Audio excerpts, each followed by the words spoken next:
Yeah, Silent Hill TDS, what's up? Yeah, come on. I.O.W. Sports Network, late night edition. Let's go. Come on. We about to raise the bar. Wild card mar. Everybody grab a seat, cause you know we about to spark. Late night sports talk. Modelo Le Cigar. Man, you don't wanna start. Wild card mar. We about to raise the bar. Wild card mar. Everybody grab a seat, cause you know we about to spark. Late night sports talk. Modelo Le Cigar. Man, you don't wanna start. Wild card mar. Hey.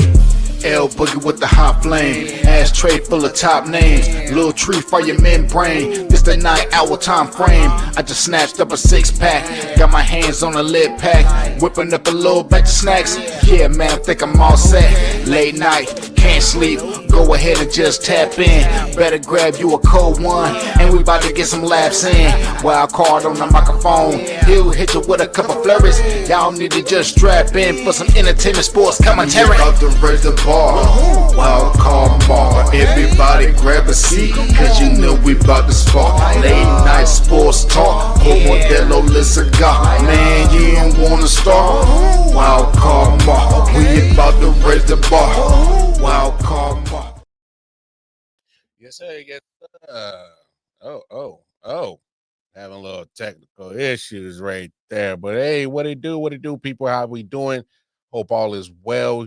You know what it is, your man Wildcard back in the building. Excuse me. Looking a little raggedy right now, but please forgive me. please forgive me. But no, Taco Tuesday. Hope everybody is having a wonderful Tuesday. Now Wednesday on the East Coast, still Tuesday here in the Central and Mountain and Pacific time. But hey, late night time, my late night owls, what it do. Hey, as always, appreciate y'all for always liking, sharing, subscribing, and spending your time with your man's late night talking sports. All right. Before we get into our sports talk, all right, because I need to talk to the ladies of the WNBA. Before we continue that talk, and obviously we'll talk this Laila and Clarissa Shields situation. We'll talk that. We'll also pay respects to a person that retired today, Honey Badger. Shout out to him, Tyron Matthew. Respect to that guy's career. I'll definitely dive a little bit more into that in just a few seconds, but I don't know what's going on.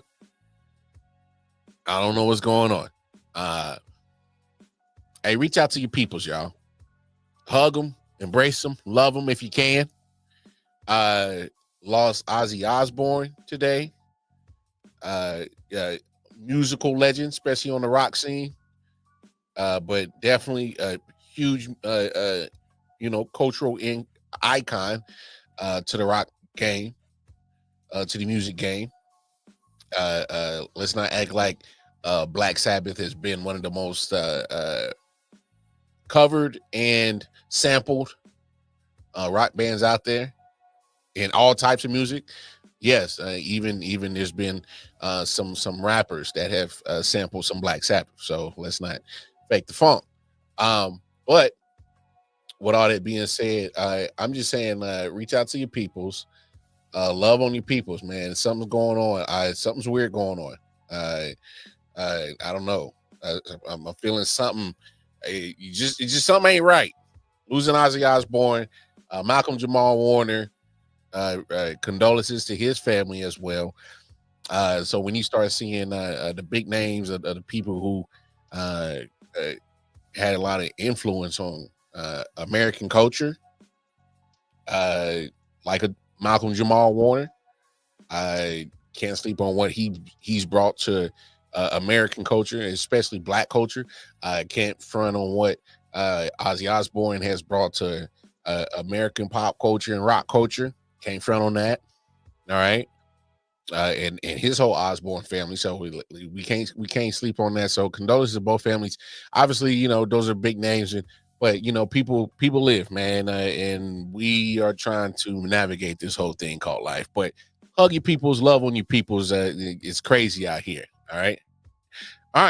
With all that being said, as I get off my soapbox about making sure you give people their flowers when you can smell them, let's get down to tax brags, y'all. Let's have that conversation that needs to be continued from yesterday. By the way, love the conversation me and Randy had about this and other things. Definitely check out yesterday's stream. Go to the I.O.W Sports Network YouTube channel.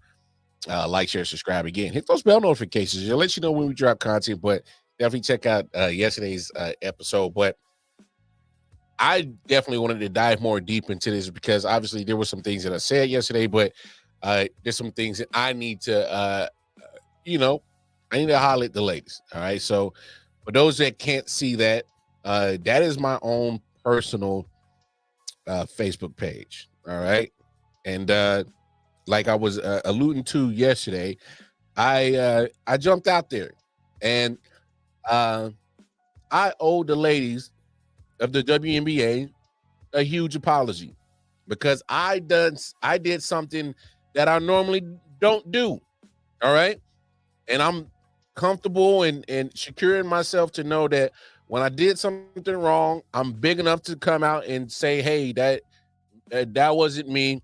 I should have, probably spoke before I hit send, All right. I probably should have did more diligence before I hit send. All right. I'm big enough to admit when I was like, all right, that was uncharacteristic of me. That's on me. That's my bad. That's my bad. You know what I'm saying? I'm big enough to do that. I'm comfortable enough in my skin to do that. All right. So 2 days ago, obviously All-Star game for the WNBA pregame. They wear the t-shirts. Pay us what you owe us. All right. So I come out and say, y'all know me. I keep it 100. I love the ladies in the WNBA, but baby, y'all not moving numbers like that yet. I'm all for paying the ladies, but it's still a business. WNBA still ain't turned a profit yet in 28 years.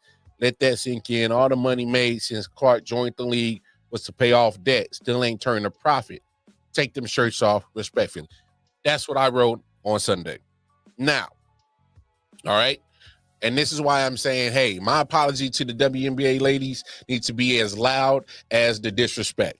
All right. And I am apologizing to y'all because I've been having y'all back for 28 years. I've been the one that's been consuming your content, part of the real people that's been consuming your content. You know what I'm saying? And I've always been an advocate for y'all. And in one moment, I didn't even think. I just, emotionally went out there and just said something. And I'm like, damn, Mar, that's on you. That's your bad, Mar. That's your bad. Because you have been by these ladies' side for so long. Don't switch up. Now, ladies, that's on me. That's my bad. All right. That's on me. I apologize. I don't know what happened. I don't know if I didn't smoke yet. All right. When I tagged that and hit send, I don't know if I don't know if I ate yet. Okay. I might have been hangry.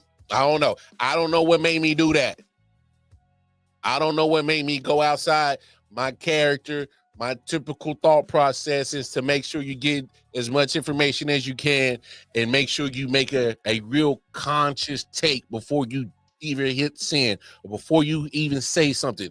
That's how I operate. I like to get all my information and then make my opinion. And then that's why I come in like I prepare for this show. I prepare for every 470-second show that I've done here. I prepare for it. I do my research. I do my diligence. So I want to make sure that when I say something and you guys come in and you like, you share, subscribe, and you watch my content, that you know that I ain't trying to blow smoke up your ass and I ain't full of shit. All right. I want to be credible.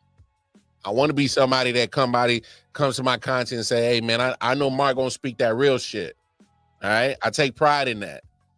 So that's why this is my bad, ladies. This on me. All right. Mar fucked up.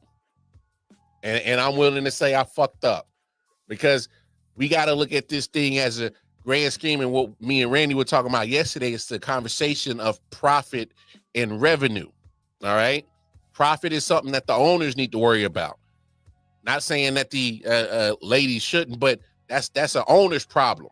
Let's be honest. That's an owner's problem. Revenue is stuff that's made off the content. The WNBA ladies are the content. They want a bigger piece of that pie, and they're deservedly owed that. Not just old. It to me it's criminal that the WNBA has got away with such a low percentage for so long. All right. I mean, this is really crazy right here, that we're really having this conversation right now about, whether it's right that these ladies are demonstrating that, hey, we are deserving of that money. We are deserving of, what we are owed, because we have generated that revenue. We have generated that revenue. All right. Words matter in this conversation. All right. And this is crazy, y'all. I thought there'd never be the day that I would agree with Dave Portnoy to an extent. All right. Because I'm about to play a clip for y'all, and I agree with him to an extent. All right. And y'all know me. I don't think that Dave Portnoy should be the quote unquote mascot for the WNBA. I think he sends a very mixed message, a very divisive message sometimes, especially when it comes to Caitlin Clark. And even in this piece that I'm about to show you, he still kind of took some shots in to make it say, "Oh, it's Caitlin Clark." But regardless, there are some pieces in what he's about to say that really are about the true conversation of what we really should be having when it comes to this conversation of whether the ladies are owed that money or not. Let's take a listen. Okay, WNBA All-Star Game was this weekend. Shout out Stub Buds. If you know, you know. Anyways, the players before warm-ups to the All-Star Game wore "Pay Us What We Deserve" t-shirts. World War III has broken out. People taking sides, saying they deserve money, they don't deserve more money. I don't know how anybody in the world with a brain, and maybe my brain is just bigger than most, can rationally say the women don't deserve more money at this point. Caitlin Clark's rookie salary is $76,000. Nikki Smokes, Mincy make more than her. It's insane. And I know what people are going to say. Well, this league has lost money. It's a charity league. The NBA subsidizes it, blah, blah, blah. This could have been true for the last 10 years or so. Fair argument. It's not true now. The WNBA is exploding by every single metric you look at. TV ratings, merch, revenue, ticket sales, you name it. Like, they just had an expansion team, the Valkyries in Vegas. The fee was $50 million. They have sold out every single game. They are averaging more attendance than a third of the NBA teams. The franchise fee has gone up to $250 million, which, by the way, if you told me I could buy the Celtics franchise or buy Mohegan Sun, if the WNBA will say, "Dave, we will sell you a team," they never would, because half the league hates my guts and they're stupid. The management is stupid. The players are, a lot of them, stupid. Don't get marketing. They don't understand why they're getting paid more money. That's a different argument. But if you told me I could pay $250 million and bring a team to Boston, I would sign that check in a heartbeat. This league is so white hot right now. And I know everyone's gonna say, well, it's only Caitlin Clark. It's a one-person league. Caitlin Clark was 100% the match that. All right, he's going into his pro Caitlin Clark talk. So this is the part where I'm like, just get to your point. But some of the points that he's already made that are like telling when it comes to the metrics of what the WNBA is doing, and this is shared information out there that they are making this type of revenue. Again, revenue is what they're arguing. All right, they're not arguing profits. All right, revenue. That's money being made per year. All right, per season. That's what they're talking about. Revenue. All right. Lit the fuse or the fire that lit the flame or whatever, the straw that stirs the drink. That's Caitlyn, no doubt about it. But Caitlyn's not going anywhere. She's year 2 of a 15-year career. She loves the WNBA. She's on the collective board, the bargaining table. So she's not going anywhere. Plus, Angel Reese, love her or hate her, huge star. It's almost turned like a bird magic when they came into the NBA. Paige Buecher's huge star. Juju going to be a huge star. The more these stars play, more up-and-coming stars you're going to have. I don't care about the old heads who talk and just want to get paid for tenure, basically. I don't give a shit about that. I'm talking about if you can sell out the Boston Garden, you can sell out these big venues. You have ratings going through the roof. You're the women's Final Four beating the men's Final Four in rankings. There is a ton of money to be made. They have some of the most marketable athletes right now in all sports, in their sport, in their young. This league, that $250 million for a franchise, that's going to be $1 billion in 10 years. The franchise fee will be $1 billion. So yes, I would do it in a second. I don't care about the past. I don't care what they've done for the past 10 years. I'm talking about right now. I'm talking about all the sponsors who want to be part of this league, the TV deals they're going to be able to sign. In the rookies are getting $75 grand. It's insane. They're not saying they want to be paid like NBA players, but they deserve more of the revenue. And why would they ever in a million years sign any deal that's remotely similar to the past when they, for the first time in the history of the league, have all the power? Again, is the commissioner dumb? Is the marketing people dumb? Are they dumb for trying to push people like me who runs a huge sports media company? We don't want fans like you. Are all those people idiots? Yes. But despite themselves, they have a product that people are watching. It may not be for you, but this isn't a handout. This isn't we feel bad for women, so let's pay them. This is marketing and the ability to make money on this league. And right now, it's endless. If you don't get that, you're a moron. And all the people being it's a handout in the league. By the way, first of all, side note, David Silver saying the league lost $50 million doesn't even make sense. Nobody knows what the real numbers are. They're private. It's a private company. They don't release them. It's tied in with the NBA. And if you're the owners of the NBA or you're the league, you want to make it seem like this league is getting smushed because you're about to negotiate with them. You don't want to talk. Bingo. Now I want you to just pay attention to that theme right there. All right. They're in talks, negotiations. All right. And the main talk is the revenue split. This happens in NBA, MLB, NFL. All right. All professional leagues do this. All right. We can't separate and say, no, it's the women's league. No, how dare you ask for more money? This is part of the course of running a big sports entity, especially when there's owners and there's players. There's people who finance the money, and then there's the people who make the money. Talk about all this upside because you don't want to share the profit. That's owner 101. You want to keep it for yourselves. But besides that, what it did for the past 10 years doesn't matter. We're in a new age with new superstars, new player, new interest, and look around at how talked about this league is.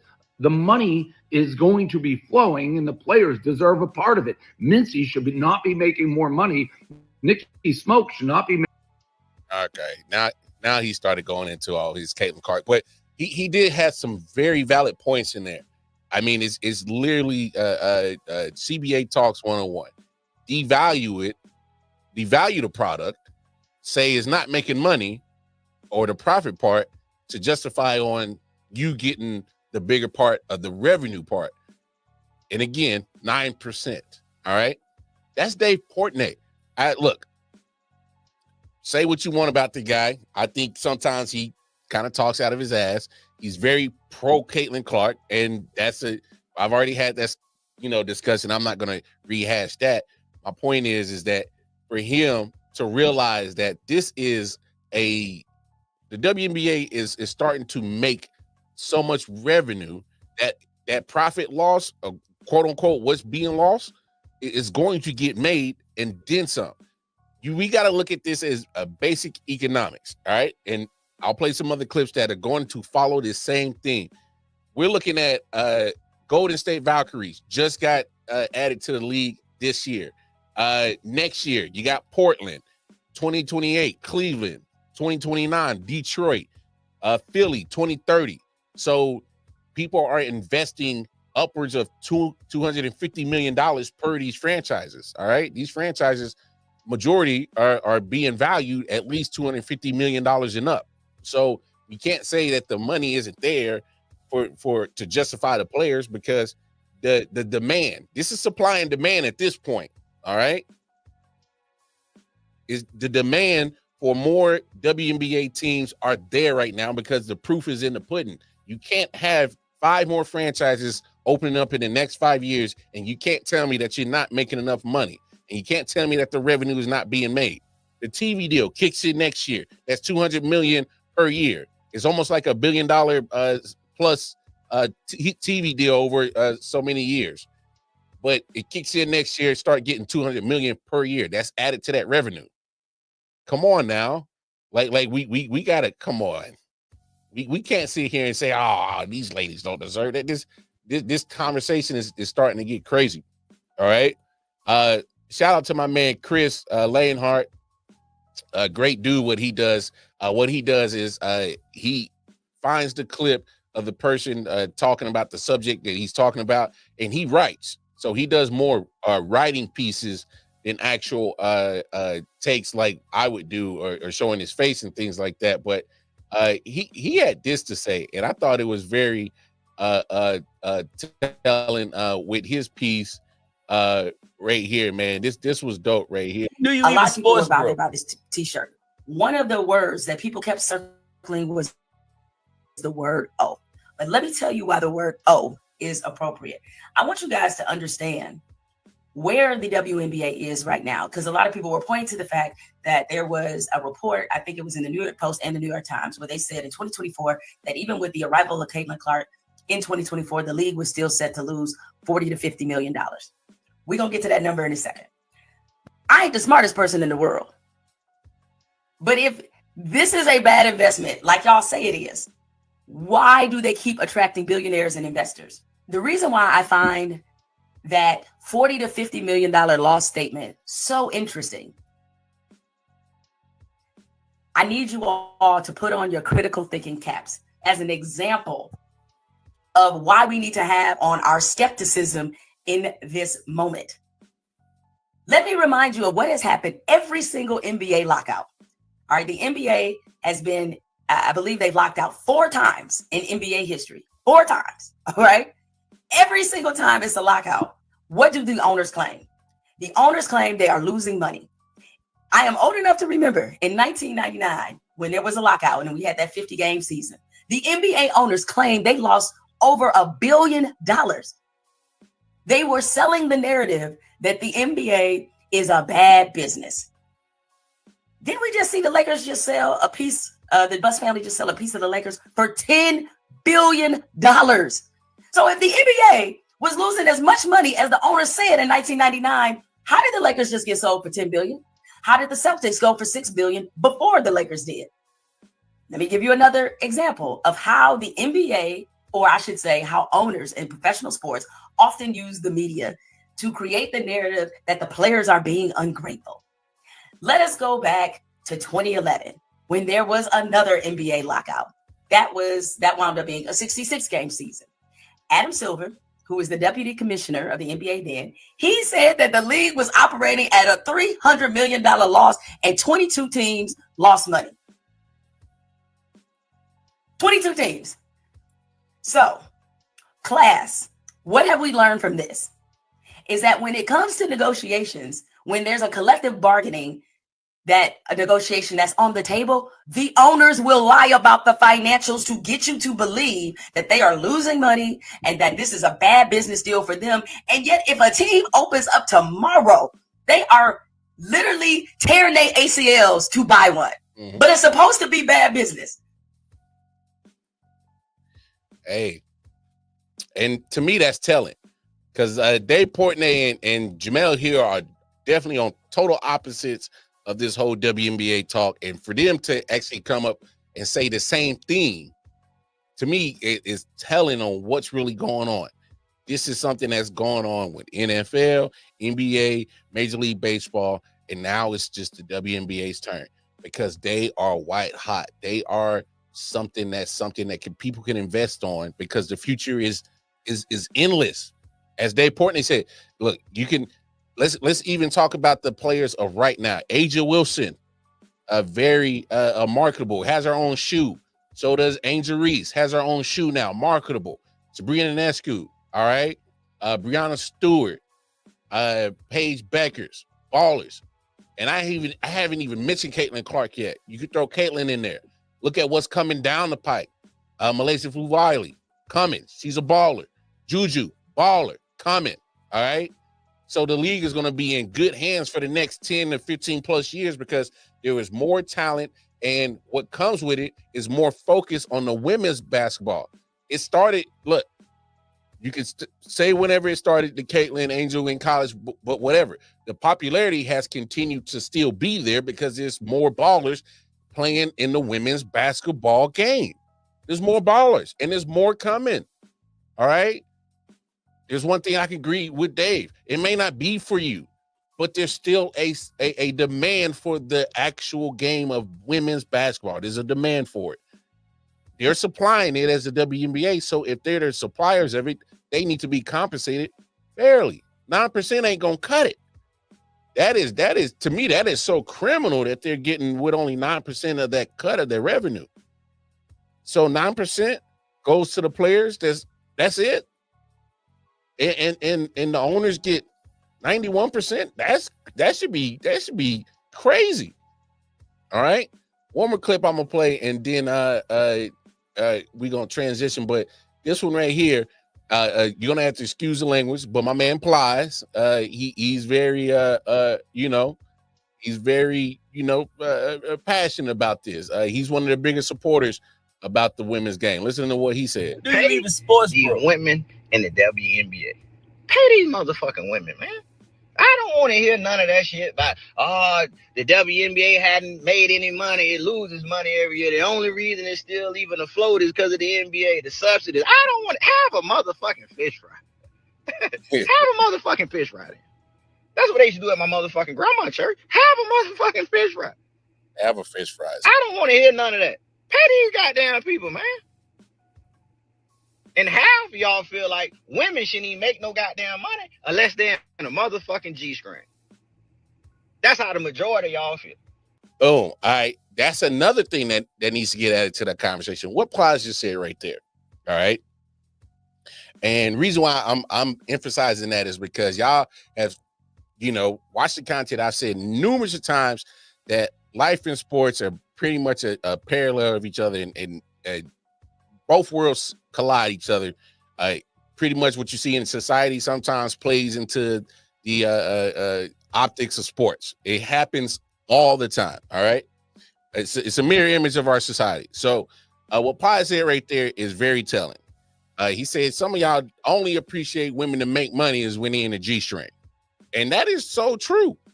I mean, just look at the compensation that women get in any other fields, not even sports related, and the discrepancy that there is already there.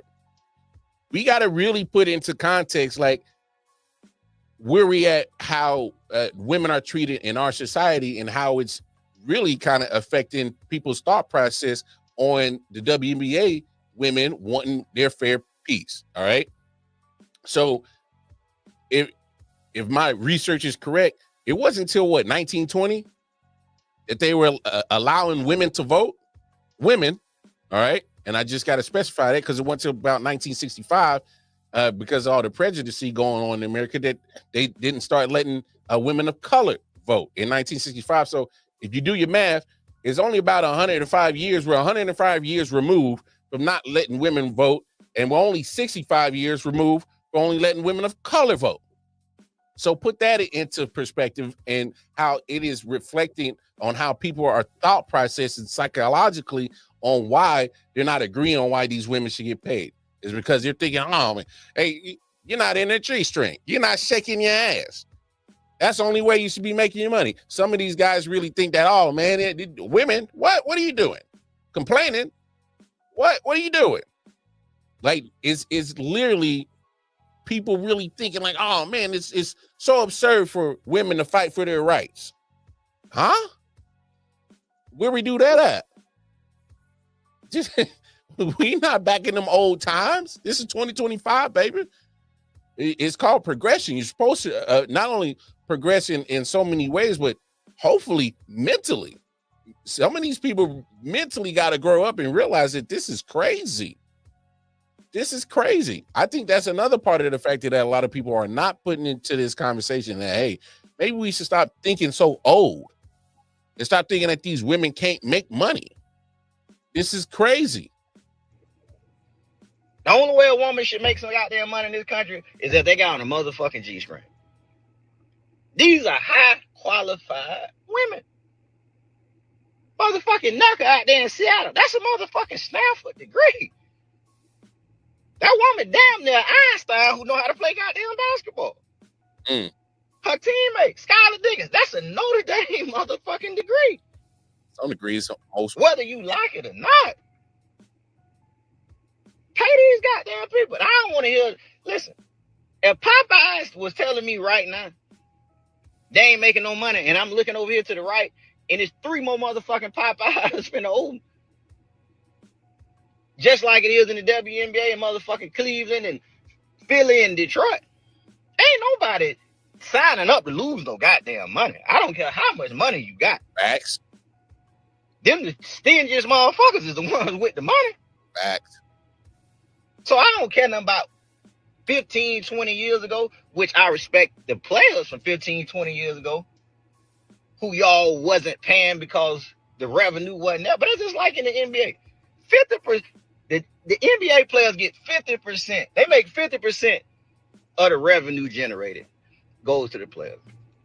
In the WNBA, they only get 9% of that shit. You ain't got to give them 50%, but give them more than that. Yeah. Goddamn Big Allen, that goddamn mascot for the Liberty. Big Allen deserves a motherfucking $1 million by herself if you motherfucking ice me. Pay these goddamn people, man. They deserve it.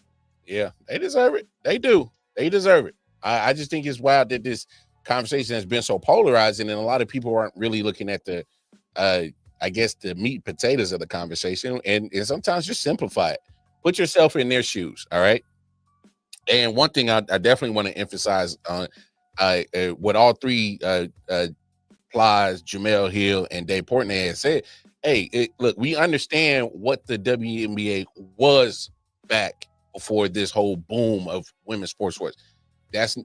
And look, respect to the ladies, because I think that's part of the fight.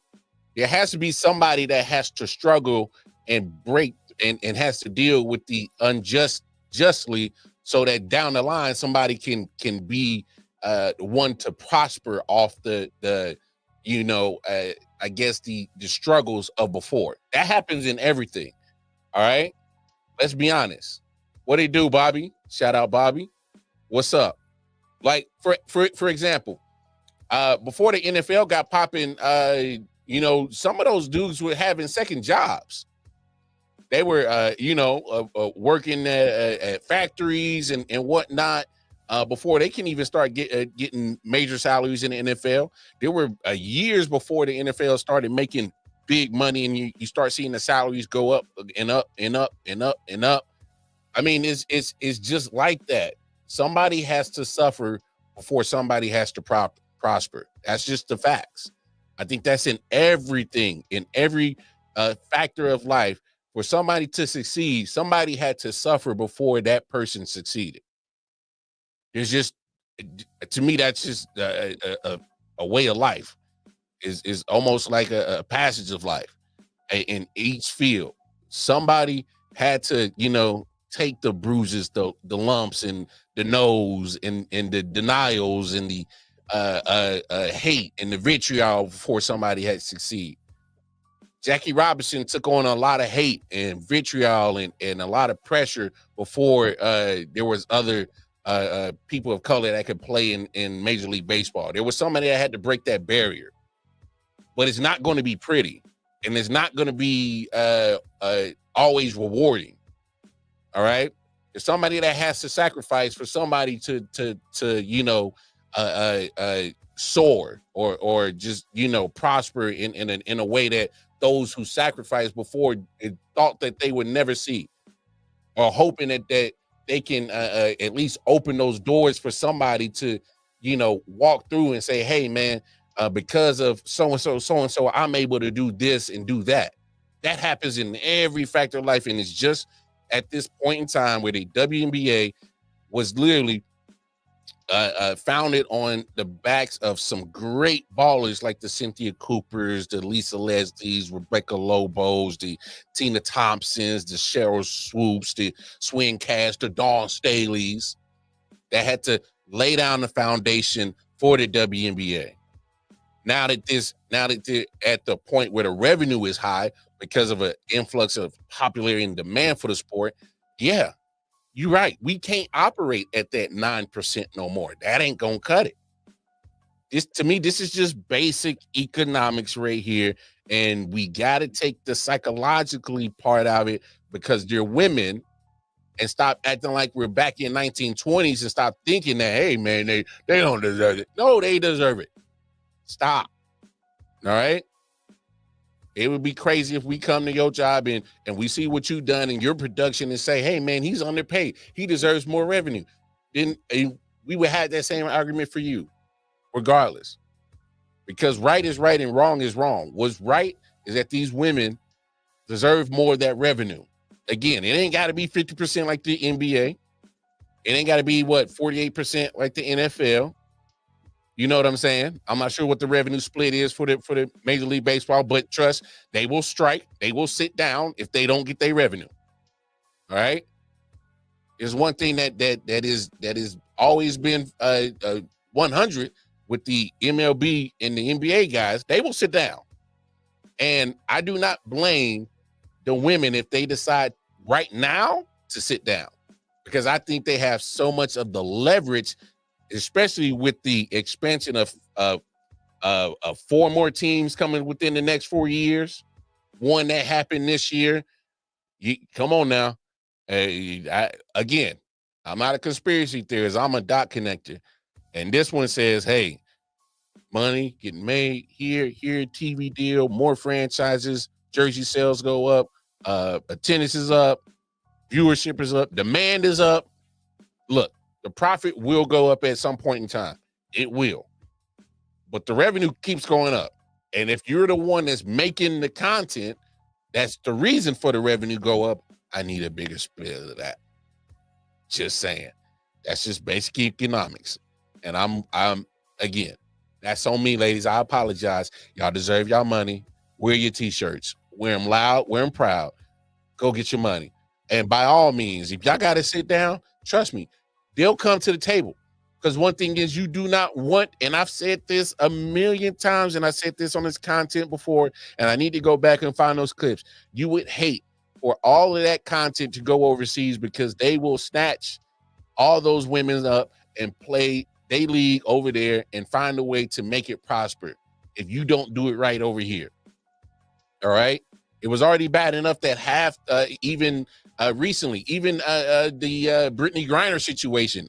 Look, I'm not talking about what she did was right, but the fact that she was over there was because she was not making enough money over here. We got to remember, all the women were doing it. Candace Parker was doing it. What's her name? Diana Taurasi was doing it. Brianna Stewart was doing it. Brittany Griner was doing it. And this was still before Caitlin Clark came in. This was some of their bigger stars was still going overseas to subsidize their income. That's just a fact. All right? Because they were not getting paid enough over here for the WNBA. And this fight has been going on before Caitlin. All right? We can have that argument with Dave Portnoy another day of, whether she's the fire that really sparks this CBA talks or not. That I'm not trying to have that debate. But the fact of the matter is, this conversation was being had before she stepped into the league. It's happening currently, and even more important now that she's in the league. And hopefully they won't have to deal with none of this mess down in the league, because I'm getting the sense that these group of ladies are smart enough, and for the most part, I'm saying for the most part, seem unionized enough that they understand the bigger picture and say, let's go get the money. But I do need to speak on this part about the whole WNBA CBA talk. We need more women supporting the content. All right. That's just a fact. Me and all these other tallywhacking carrying guys, why are we caring more about the women's content than the women themselves? That's the true question about this whole conversation that I think needs to get brought into it as well, is the women consuming of the product, their amount of consumption of it. All right. And I've never been shy that I think the WNBA sometimes fails on their marketing. I can agree with Dave on that. You know, I'm not going to call them stupid or dummies. I'm not going to disrespect these people, but they need to do a better job. Yes. All right. They need to do a way better job of marketing their product. All right. So that I can agree on with Dave, but it's, to me, it's such a, I don't want to say nuances, but I think it's a lot of conversations within the bigger conversation that need to get spoke about that actually speak to the whole conversation in general, if all that makes sense. So, but look, I just think it's crazy that we can't sit here and act like these ladies deserve more than 9% of the revenue that's getting generated. All right. Again, that's the conversation, revenue versus profit. They're not talking about the profit. They're talking about the money generated per season. It keeps going up, and so do their split. It needs to go up. Point blank, period. Yeah. Hey, speaking of ladies, we're going to keep this conversation going on about the ladies because, you know, it's one of those things where you got I guess what's that, the clash of generations sometimes in sports. You see it all the time in WWE. It just happened at Evolution. You see the newer generation of Tiffany Stratton taking on the older generation of Trish Stratus. All right. Now that's wrestling, is more scripted, and so you can really play on who would win between the greats of generations. Now, I bring up that to bring up this. You got you know, is not too many great lady boxers in the sport of boxing. All right. And you got two different goats of two different generations, Laila Ali and Clarissa Shields. And this is I'm gonna play this clip, and it's gonna kind of be the backdrop of what's going on here. So let's take a listen. Clarissa Shields, there's rumors that you're gonna come back and fight her. What? Everybody's talking about it, or in the boxing circuit. The rumor that I heard was that I said that unless somebody had 15, 20 million, don't even call me about it. That's what I'm talking about. That's what we like. Laila, I'm here with my team. I got great news for you. We got the 15 million. Let's make a fight between me and you, the best versus the best. The greats versus the greats. The GOAT versus Muhammad Ali's daughter, Laila Ali. Let's make it happen. Mark, what else do we got? Look, we have the two most prominent venues in this country, Cowboy Stadium, T-Mobile Arena, ready to go. They're extremely interested. We just have to finalize deals and dates with them. Most importantly, though, Ruben Branson, Win Records, thank you so much for supporting us, because that's what allows us to make this offer. Thank you very much, Mark. Win Records' assignment was to bring forth $15 million. We have the $15 million for Laila. Let's make this fight happen. That's what I'm talking about. So you saying we got the 15 million, we got the venue, and we got the dates. Now all we need is Laila Ali. Is he gonna make this fight happen or what? You asked for the 15 million and we delivered. Laila, last one, Clarissa Shields. There's rumors that you're gonna come back and fight her. What? Everybody's talking about it, or in the boxing circuit. The rumor that I heard was that I said that unless somebody had 15, 20 million, don't even call me about this. That's all. Turkey has that money. Turkey's gonna set this up. I know it. Unless somebody calls me and says they have it, we're not even gonna have a conversation. I'm not trying to come back and fight, but if someone offered that kind of money, I would actually have to think about it. I'll talk to Turkey tonight. Do I look like I can fight again? Yes, you do. Yeah. I think so too. And you're beautiful too. Thank you. Thank you. The Shields, I want her to whoop Laila's ass. And let me show you this. Wait, you gotta tell them why you want her to whip Laila's ass. Yeah. Because Layla's mama with my husband. And I'm payback time. It's payback time. Yeah, I want everybody to know it. I hope they all see that. They gonna see it. Yeah, I want her to whoop her butt. They gonna see it. Always You don't never speak to her at all? Oh yeah, we talk to her. She's Yeah. my children's half sister. Oh, right. Yeah, I don't hate her now, but she's going down. I love her. Right. I love all of them. Right. But I'm gonna give her a challenge. She's 40 years old now. Mm-hmm. And once we put money on the table, she'll come out of the woodwork. You think so? You think the money will make? Money always makes. You think so? Look at Tyson. I mean, Tyson didn't have to do that. Yeah. Tyson for 28 years. Get Yeah. the hell out of here. Money Yeah. talks, bullshit walks. Yeah, that's true. That's the real deal. That's true. Cause I know she been talking smack about Clarissa. Layla has. Come Clarissa on down, been. baby. Come on down, baby. I got you. I said, Layla, I got you. This is your triumph. Let's get it. Huh? That was one of Muhammad Ali's ex-wives, obviously mother to Layla's half sisters, siblings. So I'm pretty sure she was kind of saying that tongue in cheek, but she did say something that I thought was telling. She said, "Hey, money make her come out the woodwork. Money talk, bullshit walk." Now, I will say this: if they were to have this fight, it would be like a Tyson Jake Paul situation. Because for me, Laila Ali at 47 years old, what does she have to prove? What I don't see the purpose of this fight, and the grind you got to take your body to get ready for a fight and the actual fight. Because Clarissa can fight for sure. All right, she can fight for sure. And I ain't gonna cap with you.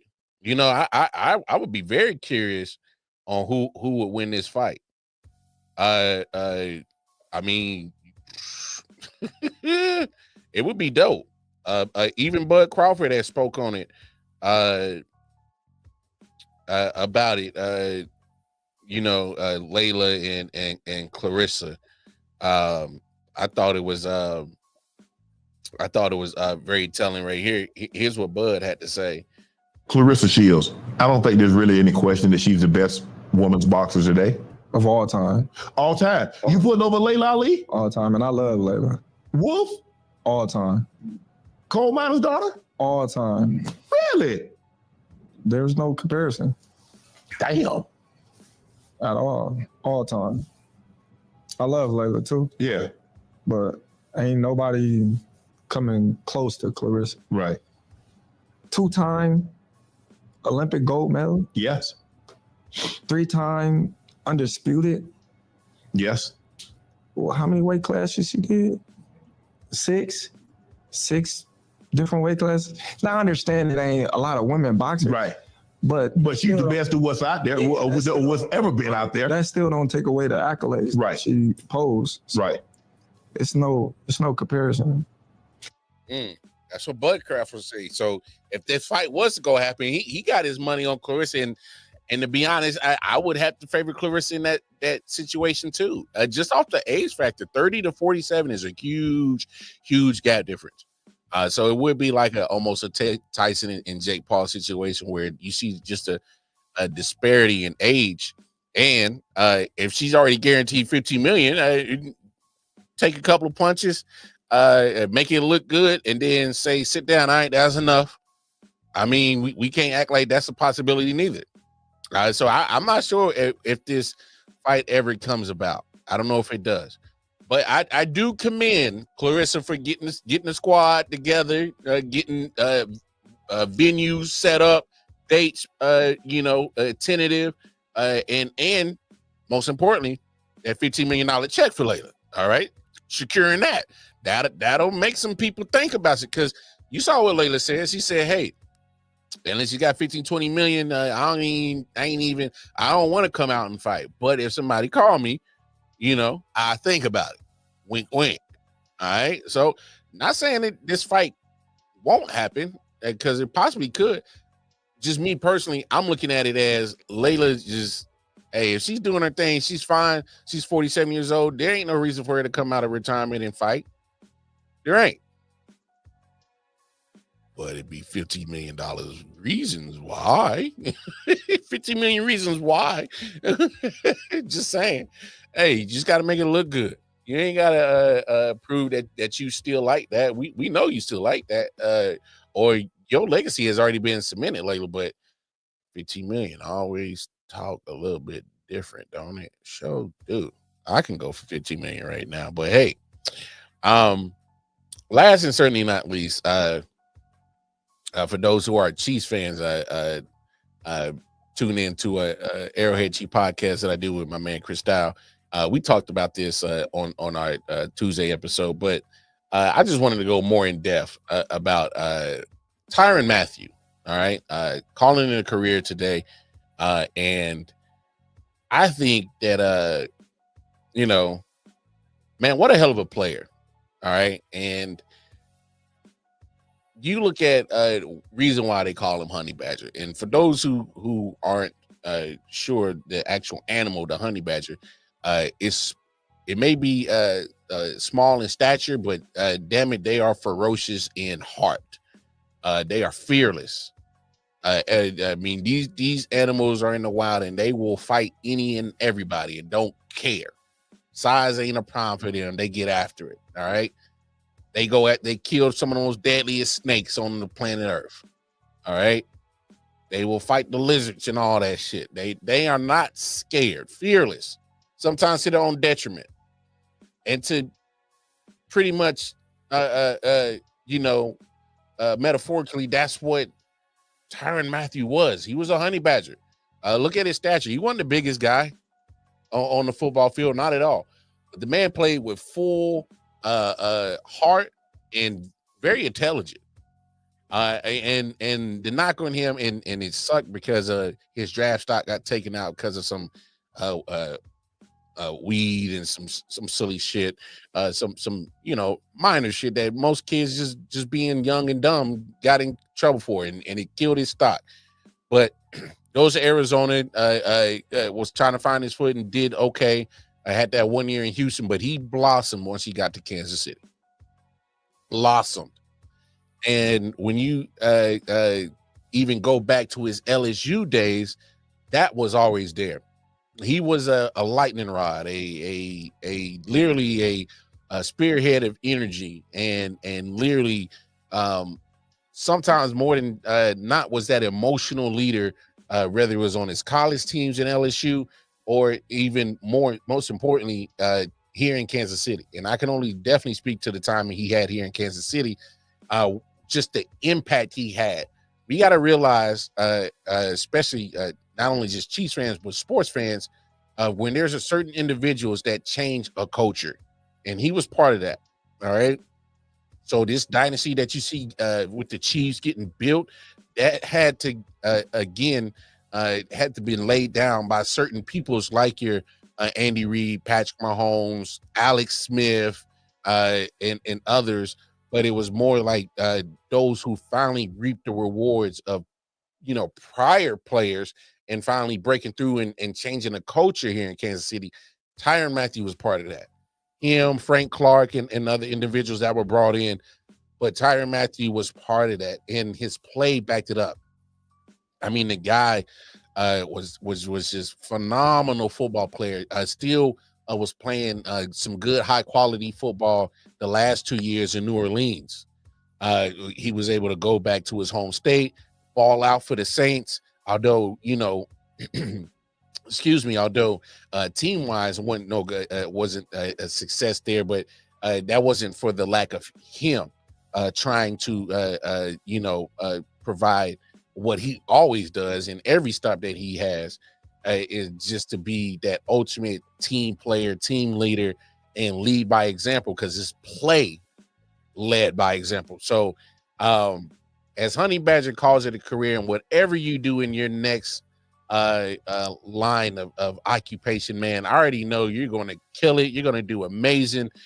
because you just got that natural gift of just being that person that people lean to when they need just that emotional pick me up, because they're gonna see you give it your all, and just naturally people are just gonna gravitate to that type of behavior and person that he is, and like, all right, he's going out there and go and get it. I'm gonna go get it. So shout out to Tyrann Mathieu, man. Hell of a career. Hey man, 12 years in the league, you already surpassed the average career of an NFL player. Most average players, 2 to 4 years is what you get in the NFL. He got 12.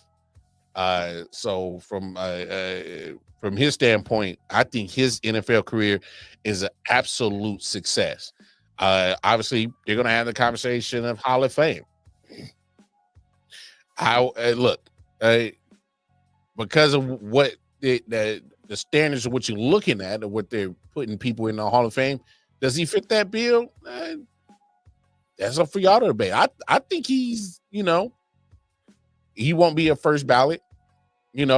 Might even wait a couple of years after that first ballot is up, and might have to sit a while. But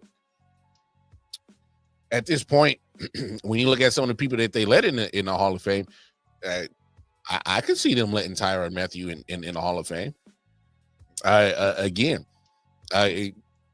Just the sheer fact that the teammates love what he brought to each and every team that he played on, to me speaks enough on why he deserves to get in the Hall of Fame, and his play backed it up. All right, literally, very durable. That's one thing that I can respect about Tyrann Mathieu. The size that he possessed, he couldn't change that, but he played bigger than what he physically was. That's just a fact, Jack. That you can't put on the stat sheet. That you can't put on any type of metrics or anything. You can't measure a player's heart, will, just pure determination. Again, that speaks to the sports psychology that I love so much to talk about. Just the mindset of Tyrann Mathieu should be studied. It should be, for most players, hopefully replicated, duplicated, that you can have that just mindset of how to play the game, being fearless, despite the disparity in physical attributes or not. So love this game. Been a baller. Definitely loved watching him play at LSU. The dude was everywhere. Special teams, defense. Hell, if they would have put him on offense, he would have loved to catch a screen and try to take it to the house. That's just what the kind of guy he was. And I'm damn sure not gonna fault him on his way out of Kansas City. Obviously, he's an emotional guy, so he wasn't scared of clapping back on the Twitter. All right, and hey, I get it. I know they say, professional players, y'all should be held to a higher standard. You shouldn't react that type of way. And I'm like, he's still human. You come at them a certain way and say certain things. Hey, you can't be surprised when some of these professional players start clapping back. You can't talk to any and everybody any kind of way. All right, that's just not how that rolls. So, but overall, Honey Badger, Tyrann Mathieu, hell of a career. Shout out to him. I definitely wanted to make sure that I got that talk in tonight before the show ended. So, man, great show. Again, I appreciate everybody stopping in, talking sports with your boy. You know what it is. I definitely do appreciate it. Just do me a favor. Y'all make sure y'all, again, like, share, subscribe. I.O.W Sports Network. Hit that bell notification. Let you know when we dropping content. All right. That's what we talking about. That's what we talking about, baby. But again, hey, I'm gonna get up out of here. Y'all know what it is. I'm gonna see y'all tomorrow night for the last episode of the week. And I'm gonna go over here and try to put up a great show for all y'all to be entertained with. And hey, that's what we're gonna do. We're gonna close out the week on a high note. So with that being said, y'all know what it is. Take care of yourselves. Take care of each other. Hey, your man Wildcard Mario. Y'all know where to find me. Going over to the Twitter page. But besides that, hey, appreciate y'all. Love y'all. Holla at y'all tomorrow. Peace. Yeah. Silent Hill TD, yes, what's up? Yeah, come on. I.O.W. Sports Network, late night edition. Let's go. Come on. We about to raise the bar. Wild card Mar. Everybody grab a seat, cause you know we about to spark. Late night sports talk. Como Modelo, let's go. Man, you don't wanna start. Wild